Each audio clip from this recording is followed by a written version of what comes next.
केंद्र सरकार ने प्रवासी मजदूरों के मामले में शनिवार को सुप्रीम कोर्ट में हलफनामा दायर कर दिया है। इसमें सरकार ने कहा है कि मजदूरों को उनके घर तक पहुंचाने के लिए श्रमिक स्पेशल ट्रेन चलाई गई हैं। कई राज्य सरकारों ने बसों की सुविधा दी। मजदूरों को मुफ्त में खाना पानी, दवाइयाँ, कपड़े, चप्पल और अन्य ज़रूरी चीज़ें मुहैया कराई गई हैं। सड़क पर पैदल चल रहे मजदूरों को national highway authority of India की मदद से उनके घर तक पहुंचाया गया। साथ ही सरकार ने हलफनामे में यह भी कहा कि राज्य सरकारें और रेलवे प्रवासी मजदूरों को मुफ्त में भोजन और पानी उपलब्ध कराते हैं। 1 जून तक रेलवे ने संबंधित राज्य सरकारों की ओर से दी जा रही सुविधाओं को छोड़कर 1.63 करोड़ भोजन के पैकेट और 2.10 करोड़ से ज़्यादा पानी की बोतलें बांटी हैं। बढ़ते हैं अगली खबर की तरफ। दिल्ली सरकार ने महामारी अधिनियम के उल्लंघन के आरोप में सर गंगाराम अस्पताल प्रशासन के खिलाफ एफआईआर दर्ज कराई है।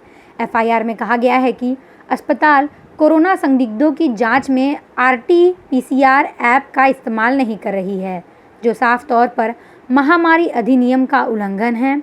उल्लेखनीय है कि सरकार ने कोरोना की जांच की डिजिटल मॉनिटरिंग के लिए भारतीय चिकित्सा अनुसंधान परिषद द्वारा जारी आरटी-पीसीआर ऐप लॉन्च किया था।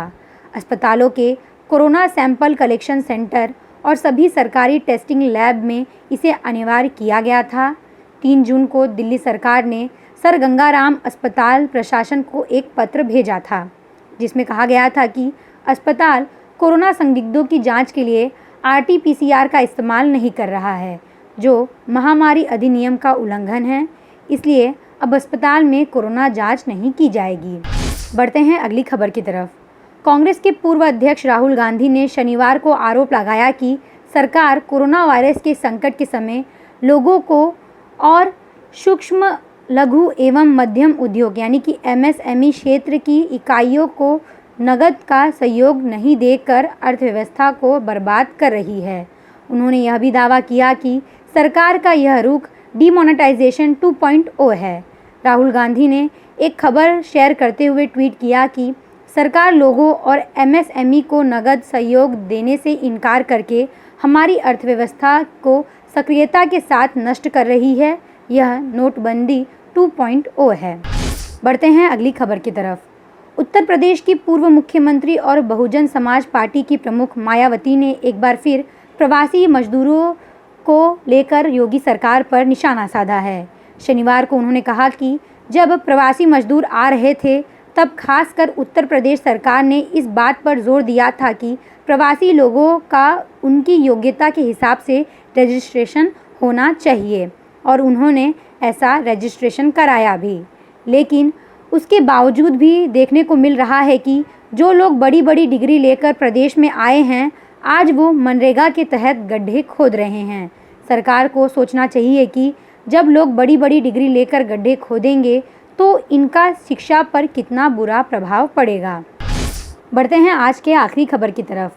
लद्दाख में लाइन ऑफ एक्चुअल कंट्रोल के पास जारी तनाव के बीच शनिवार को भारत और चीन के बीच कमांडर स्तर की बातचीत हुई।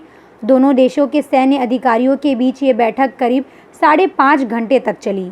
मीटिंग में मौजूद रहे भारतीय सेना के अधिकारी अब army chief general Manoj Mukund Naravane को ब्रीफ करेंगे। इसके बाद directorate general of military operations के अधिकारी विदेश मंत्रालय और मुद्दे से संबंधित अधिकारियों के साथ समन्वय करेंगे। आपको बता दें कि ये बैठक एलएसी पर जारी तनाव को कम करने के लिए बुलाई गई थी। भारतीय सेना के अधिकारी लेफ्टिनेंट जनरल हरिंदर सिंह ने भारत की ओर से बैठक की अगुवाई की। बैठक टकराव की जगह से 20 किलोमीटर की दूरी पर स्थित मोल्डो में हुई थी। अब खबरें पाइए सबसे पहले हमारे मोबाइल न्यूज एप्लीकेशन पर। एंड्रॉइड या iOS प्लेटफॉर्म पर जाइए, HW न्यूज नेटवर्क को सर्च कीजिए, डाउनलोड कीजिए और अपनी सुविधानुसार भाषा का चयन कीजिए। खबरों की भीड़ में अपने काम की खबर पाते रहिए।